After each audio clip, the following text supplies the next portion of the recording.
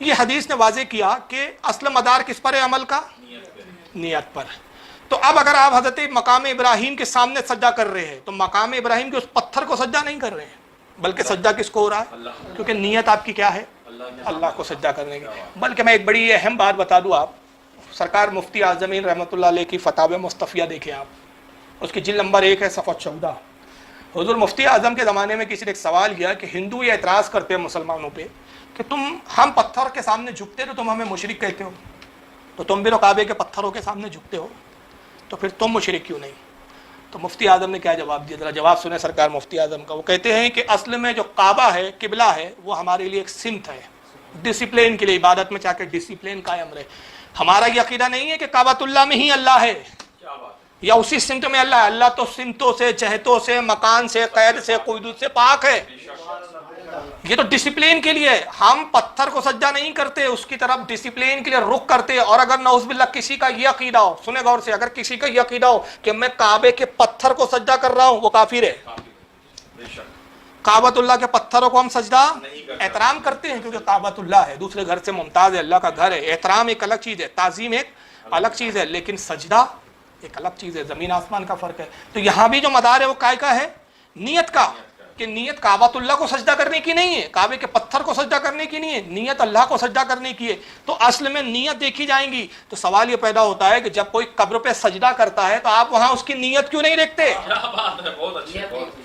جب وہ بندہ کہتا ہے کہ میں تعظیم کا سجدہ کر رہا ہوں, تب بھی آپ اس کی نیت نہ دیکھ کے فتوے لگا دیتے ہو. آپ یہاں بھی تو دیکھو, شرک کے معاملے میں تو نیت مان لی جائیں گی کہ شرک کے مقابل ہو جب کہہ رہا ہے کہ تعظیم کا سجدہ ہے, لیکن چونکہ تعظیم حرام ہے تو وہاں اعتبار نہیں ہے, تو حرام کا حکم ہم لگائیں گے لیکن شرک کا حکم نہیں لگائیں گے. اور نتیجہ یہی ہوا کہ جب یہ نیت کا جو معاملہ ہے, اگر اس کو نظر انداز کر دیا جائے, نیت نہ پوچھی جائے, بس آپ نے وہ کیفیت دیکھی اور دھاڑ سے فتویٰ لگایا, سامنے والا چیخ رہا ہے کہ دیکھیے صاحب یہ اگر میں چوم رہا ہوں چادر کو تو بھیا یہ رکوع مت بولو اس کو, یار جھکا ہوں میں چادر چومنے کے لیے, تو آپ کو دکھ رہا ہے رکوع کر رہے ہو آپ, جی نہیں بھائی میری نیت رکوع کی ہے ہی نہیں, چومنے کی ہے, نیت تو دیکھو.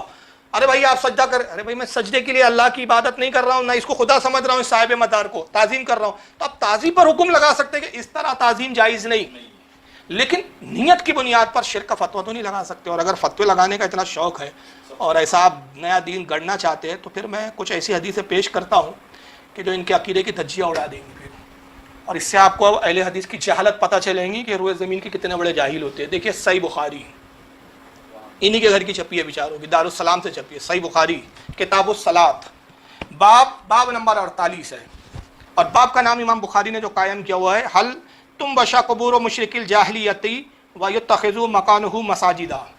اس کا مطلب یہ ہوتا ہے کہ کیا جہالت کے دور کے مشرکوں کی قبریں کھود کر ان جگہوں پر مسجدیں بنا لی جائے.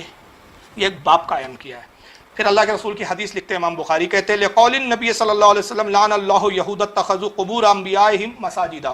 کہتے ہیں کہ اللہ کے رسول صلی اللہ علیہ وسلم نے ارشاد فرمایا کہ اللہ کی لعنت ہو یہودیوں پر جنہوں نے اپنے نبیوں کی قبروں کو مساجد بنا لیا. یہودی کیا کرتے تھے, جہاں کسی ولی کا, ان کے ولی کا انتقال ہوتا تھا, اسی قبر کے ارد گرد وہ پوری مسجد بنا لیتے تھے. تو اللہ کے رسول نے فرمایا کہ قبر کو مسجد کے اندر داخل مت کرو, یا قبر کے ارد گرد مسجد نہ بناؤ. مسجد اور قبر الگ الگ ہو تو اس میں حرج نہیں ہے. یہ حدیث لکھنے کے بعد پھر امام بخاری دوسری روایت نقل کرتے اسی باب میں, کہتے ہیں وما یکرہ من الصلاۃ فی القبور, کہتے ہیں قبروں کے سامنے نماز پڑھنا مکروہ ہے, شرک نہیں ہے, کیا ہے؟ ہاں جملے سنیں, وما یکرہ من الصلاۃ فی القبور, قبر کے سامنے نماز پڑھنا. اب جب قبر کے سامنے آپ نماز پڑھیں گے تو سجدہ کس کو ہو رہا ہے؟ ظاہراً قبر کو ہی ہو رہا ہے نا. رکوع کس کو ہو رہا ہے؟ قبر کو. ہاتھ باندھ کے آپ کس کے سامنے کھڑے؟ قبر کے.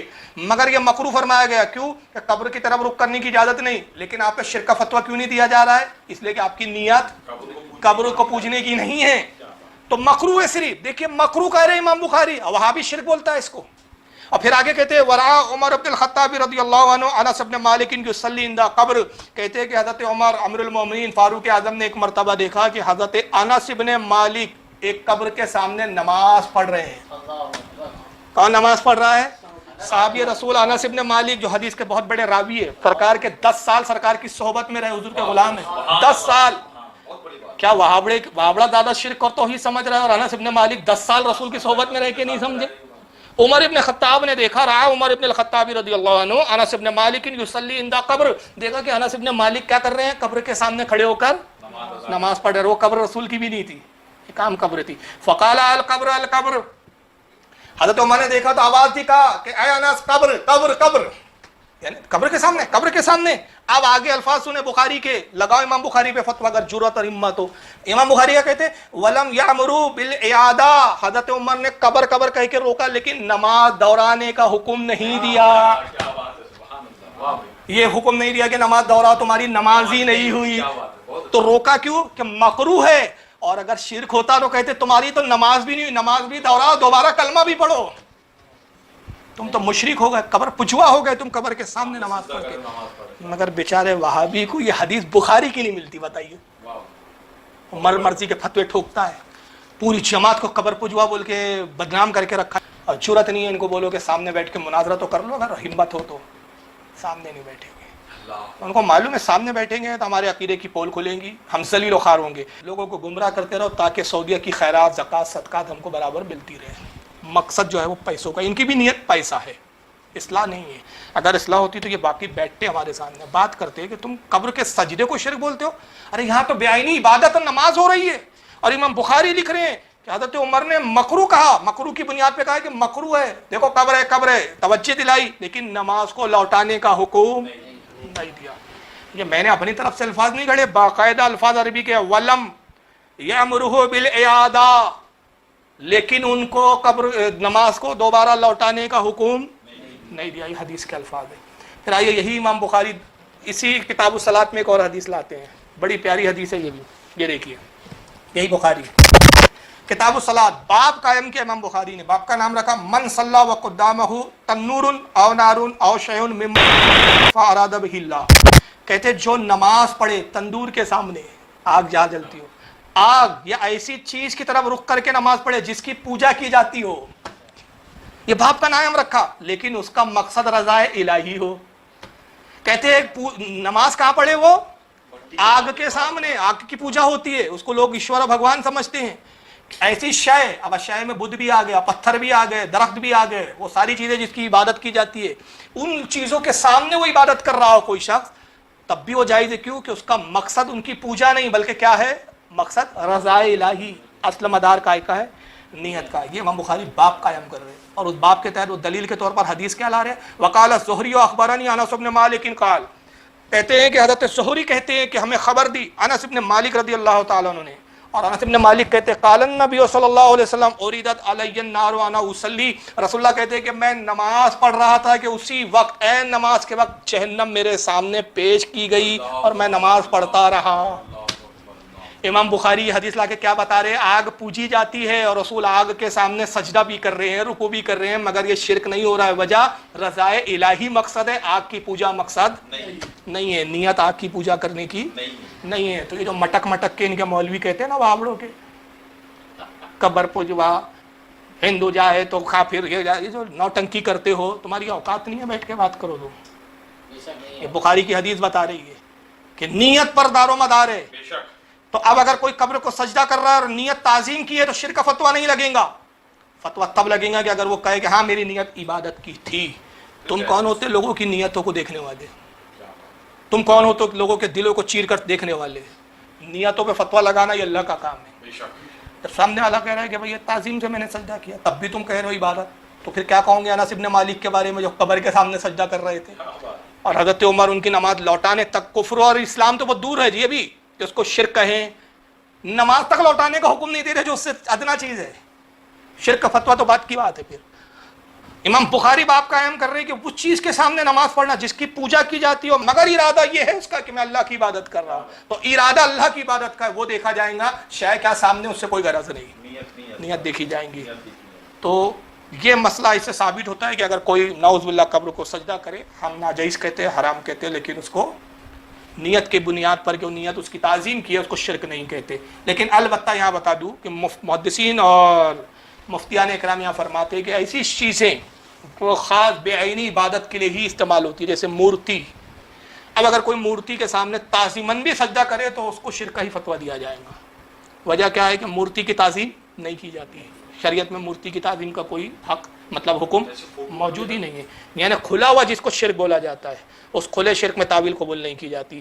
یہی وجہ ہے کہ اعلیٰ حضرت فاضل بریلوی نے ایک مستقل رسالہ لکھا ہے اس عنوان کے تحت، اس کو پڑھنا چاہیے وہابیوں نے خاص طور سے، اور اہل سنت و جماعت کا کیا ہے موقف اس کو سمجھنا چاہیے. رسالے کا نام ہے الزبدۃ الزکیہ لتحریم سجود التحیہ. اعلیٰ حضرت نے اس میں یہی ثابت کیا ہے کہ بزرگان دین ہو یا قبر ہو، زندہ ہو یا مردہ ہو. وہابیوں نے بھی زندہ مردہ کی جو تفریق لائی، شریعت میں اسلام کی کوئی تفریق نہیں ہے. جو کام زندہ کے ساتھ شرک ہے وہی کام مردے کے ساتھ شرک ہے، یا جو کام مردے کے ساتھ شرک ہے وہ زندے کے ساتھ شرک ہے. زندہ مردہ کی کوئی تفریق نہیں ہے. تو چاہے قبر کو سجدہ ہو یا کسی پیر کو سجدہ ہو، یہ شریعت اسلامیہ میں حرام ہے.